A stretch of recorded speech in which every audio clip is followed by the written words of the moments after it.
This is the anatomical position of the heart, where the apex of the left ventricle is pointed towards the index finger of the left hand.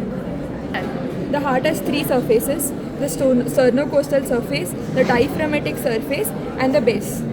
The diaphragmatic surface and the base. A little part of the right atrium and major part of the right ventricle forms the right border. The left border is formed mainly by the left ventricle and the left auricle. This is the right atrium of the heart. It receives the venous blood from the whole body, from the superior and the inferior vena cava. The venous blood goes from the right atrium to the right ventricle through the tricuspid valve. This is the tricuspid valve. Internal feature of the right atrium. The right atrium has two parts: the anterior, which is the rough border, and the posterior, which is a smooth border. Along the right atrium, there's a vertical groove which runs from the superior vena cava to the inferior vena cava. This groove is called as a sulcus terminalis. It is produced by an internal ridge, which is called as the cristae terminalis.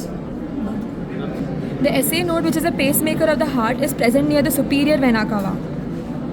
The tributaries of the right atrium are the superior vena cava, the inferior vena cava, the coronary sinus, anterior cardiac veins, the venae cordis minimi, and sometimes the right marginal vein. This is the atrioventricular orifice. Above that are the tricuspid valve, through which the deoxygenated blood goes from the right atrium to the right ventricle.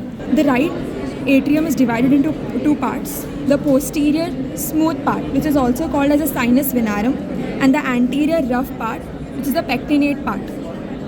The posterior smooth part is developed from the right horn of sinus venasus. The anterior rough part, it is developed from primitive atrial chamber. The inferior vena cava, it is guarded by a valve called the eustachian valve. The valve of the coronary sinus is called the Thebesian valve. The valve of the inferior vena cava, which is a eustachian valve, is a rudimentary valve. The rough part has the pectinate muscle. They are transverse muscular ridges.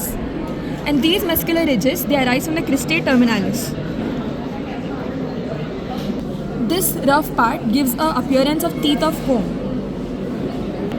Between the anterior rough part and the posterior smooth part, there is an interatrial septum.